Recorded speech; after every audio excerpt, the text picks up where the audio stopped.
Tottenham genuine title contenders this season? Hey guys, welcome to the channel, welcome to another video. Today's video is going to centre around a question and a dialogue and a topic which has opened up in the aftermath of Tottenham's 2-2 draw with Manchester United yesterday. Are Tottenham Hotspur genuine title contenders for this season's Premier League title? In my opinion, I need to see more. But it isn't out of the realms of possibility, and it is obviously isn't out of the realms of possibility enough for it not to become a topic of discussion, a talking point online, and a question which has been opened up following that draw yesterday, in which Spurs came from behind twice to draw 2-2 with Manchester United, despite half of their team not being at full capacity. We're going to be talking about Spurs and about a possible title race this season for the club. But without further ado, we'd like to remind you all to please like the video and also subscribe if you're new. Both things are always and very greatly appreciated. And of course, for you lot to get involved in the comment section. Talk to me here, people. Let me know what your thoughts, comments, opinions, predictions are in regards to Tottenham Hotspur. It would be great to obviously hear from you all in regards to that. I'm sure... Try and be as open and as honest as you can, not try and be like completely banterous with it, because I know that some people will instantly say, no, this is ridiculous, this is that. But I think it is an interesting topic point to have. So without further ado, let's get on with the topic at hand, and let's talk whether or not Tottenham are in for a title race this season. And Postecoglou certainly seems to think so. He's certainly come out and said that why not? If you're in within a certain amount of points of the top spot, you are certainly within a title race. And let's face it, at this current moment in time, after 21 games played, Spurs are 5 points behind the current league leaders of Liverpool. Now, of course, there is a caveat to that. Liverpool do have a game in hand over Spurs, and you know, they may be in a better position, at least on paper, to maybe go for a Premier League title over Spurs, but that isn't the be-all and end-all. We know that points on the board mean more than games in hand. So, of course, there is that to consider as well. You look at the game yesterday as the freshest and newest case study for Spurs this season. And there's been already a lot of positives to take from Spurs this season so far this campaign. They're getting rid of some dead players, bringing in some interesting and exciting ones, bringing in some ones that are seemingly perfect to fit in with the Postecoglou system. Some great performances, some performances from players at a consistent enough level to make you think, where did those performances come from? Especially from the likes of players that were there beforehand, that haven't quite been there since and things. It's been a lot of positives in a very good season for Spurs. A season that I think nobody was expecting them to be this good. No one was expecting them to be at this stage of the competition at this point, with only 5 points behind the league leaders. I think this has been a season so far that you can look at for Spurs and say they've somewhat overachieved, because we didn't really know what to make of Spurs at the beginning of the season. We were kind of questioning whether they'd be really good, really terrible, or just falter around mediocrely at the midway point of the season, going up and down like a yo-yo. They have been very, very good. They've been consistent for the most part. They've managed to pick up results where in previous years they might not have done. They have played very well at times. Yes, there have been the odd few results and performances here and there which haven't been entirely convincing, but let's face it, Rome wasn't built in a night, and neither was a Premier League winning side. Was never built in the course of a year or so. It was never built in the over one transfer window. Was never built over the course of a few months. This is a side that was in much need of surgery, in much need of renovating, in much need of absolutely ripping out most of it and rebuilding from the bottom to the top.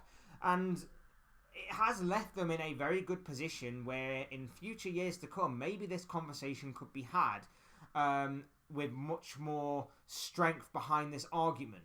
As of right now, I don't think Spurs are quite there. I think obviously their starting 11 looks good. I think they've been hindered with injuries and things, but the way that they've combated those injuries and they've managed to bounce back time and time again has been admirable and has been pretty decent to watch. I just don't think their strength and depth will allow them to go beyond into a title race. I don't think their strength and depth will allow them to go into the run-in of the end of the season as strong enough contenders or strong enough overall to mount a title charge going into the big important games as we get down towards the wire of the season. I don't think that they have enough strength and depth in order to maintain and continue this title challenge as the season progresses. You saw yesterday, this Tottenham side played very well throughout most of the game. It dwindled towards the end in quality, but I think for the most part, Spurs were the better side. I think Spurs were more well drilled. And it said a lot because other than their regular choice goalkeeper, their first choice back four, which of course had a couple of injuries in it for the past few weeks, so they were starting to just come back from injury. And of course with their main striker, you could maybe argue Brennan Johnson, maybe, but it seems that for the most part, their midfield was their bench players, was their depth players, shall we say. Bentancur obviously coming back from injury and everything. And of course their wingers, Timo Werner, obviously the latest addition to that Tottenham side, making his debut and his return to the Premier League and for Spurs. You could argue that it was sort of a half and half side. Half main side, half B side. And I think Tottenham played very well. And I think it was a testament and a good positive sign of Spurs that they were allowing those players, well, they had no choice, but those players were allowed to be brought in.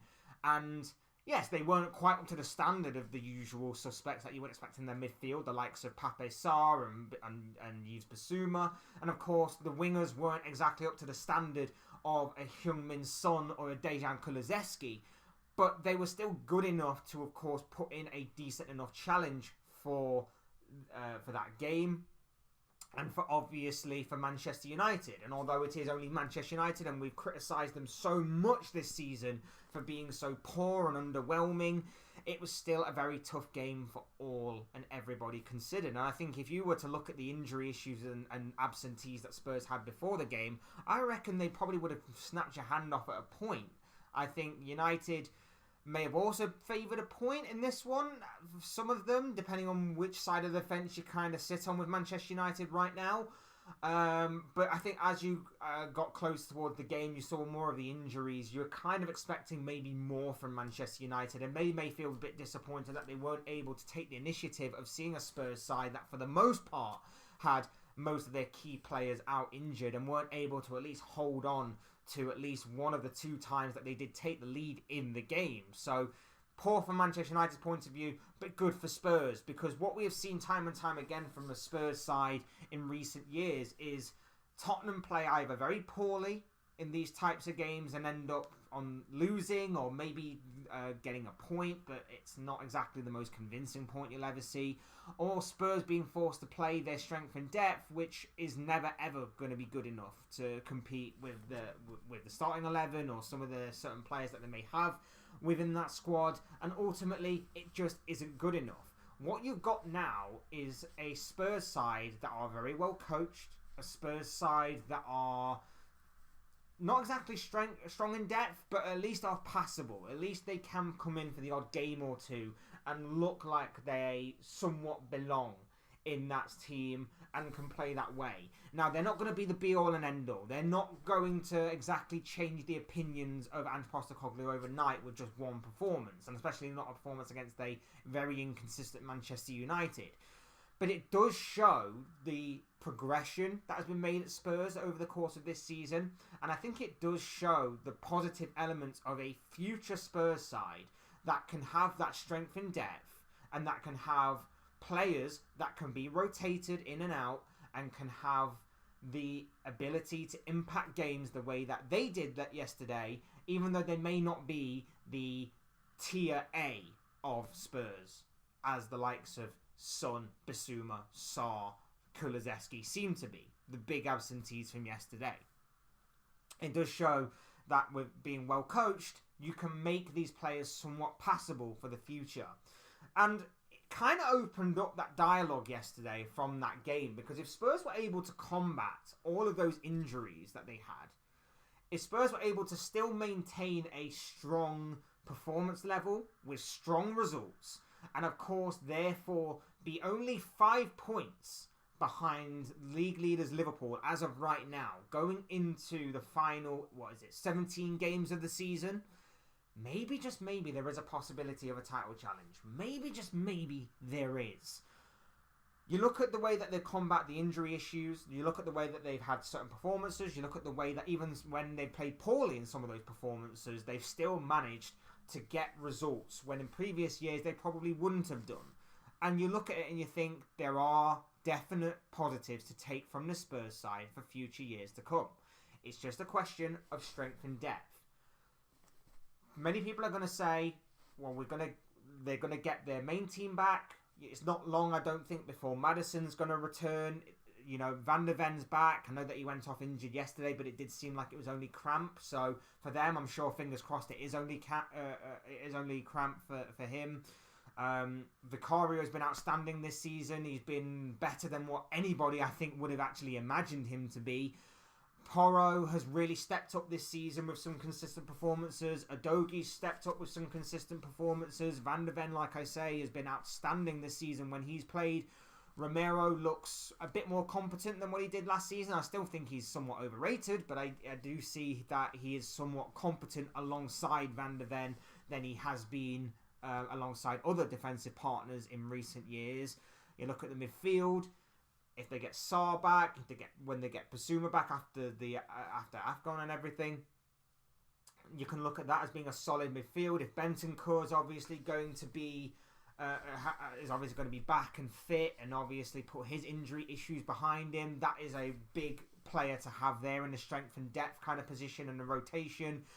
Fingers crossed Maddison obviously gets back to fitness soon. Son's obviously at the Asian Games, so hopefully for him, he'll be back and he'll be firing on all cylinders as soon as he does return. Kulusevski, if he's going to be back from where he was, there could be an improvement there for him, and there could be a big save for him. Brennan Johnson as his backup. Look, I think Forest getting 50 million or 45 million or whatever it was for Brennan Johnson is an absolute steal, because he just reminds me of Sonic the Hedgehog. He's fast, but he hasn't got really much else about him. He's like Aaron Lennon. He's like Dan James. He's like maybe a bit like Theo Walcott. He's got pace, but that's all he has. He doesn't really have anything else with him. His final product is very inconsistent. His final product is sometimes, or for the most part, not good enough.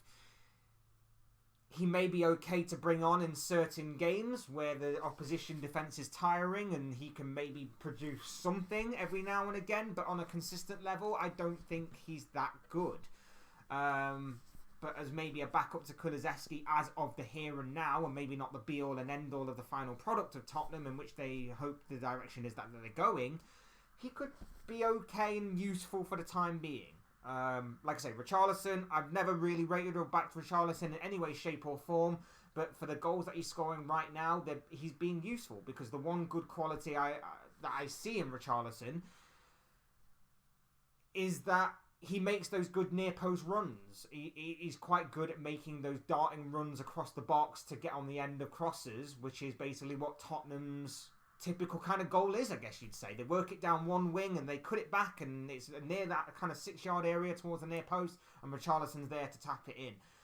So certain things like that. He's making these types of players that I don't particularly rate, and I don't think a lot of other people maybe particularly rate, making them look better than what they are. And it bodes well for the future. That if you can get these types of players to play better than what they are, then maybe with the improvement that Spurs make over time, and maybe with the better incomings that they have and the upgrades on the players that are there, hopefully for their point of view, he will get them better, and he will obviously grow this team into a real force. Now, again, in terms of whether or not that's going to happen this season, I don't think so. I think in the attacking department, I don't think they're clinical enough, and we saw that yesterday. I think if you had the likes of Son and Kulusevski in that starting lineup, I think that Spurs go on and win that game. But because they had the likes of Richarlison, Timo Werner and Brennan Johnson, who I thought was absolutely poor yesterday, the game finished how it did, 2-2, and with the points being shared. However, that isn't to say that those players can't be useful. With them players that we talked about in terms of having big injuries this season, either returning or on the verge of returning, and with the additions of the likes of Timo Werner and Dragujin, who I think can be very influential and very useful, I guess, going forward for at least the end of the season, top 4 for me is still very much a likelihood and still very much something that I would see Spurs getting into. But as far as a title race goes, I just think that with the lack of strength in depth, and maybe with the way that Ange plays football, because we have seen certain times where players or teams play this overall hyper fast and very quick and very tenacious brand of football, that sometimes towards the end of seasons, certain teams can drop off. And we've seen it time and time again. It happened with Liverpool in the first season under Jurgen Klopp. I think it happened with Brighton a couple of times. I think it's happened with Leicester as well in the seasons that they were seemingly in top 4 for the majority of the season and then bottled it towards the end. I think we see that from time and time again, and I just wonder whether or not they can keep off the injuries. I wonder whether or not they can obviously keep up the high performances, the good results. Whether or not they will suffer with a bit of bad luck every now and again, that kind of thing.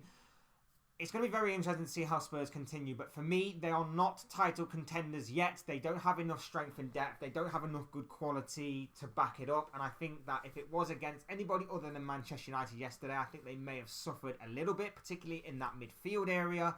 But I think they can get away with it being Manchester United, with all due respect to them.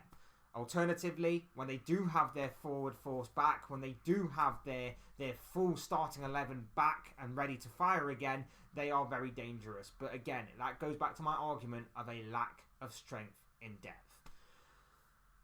So there you have it.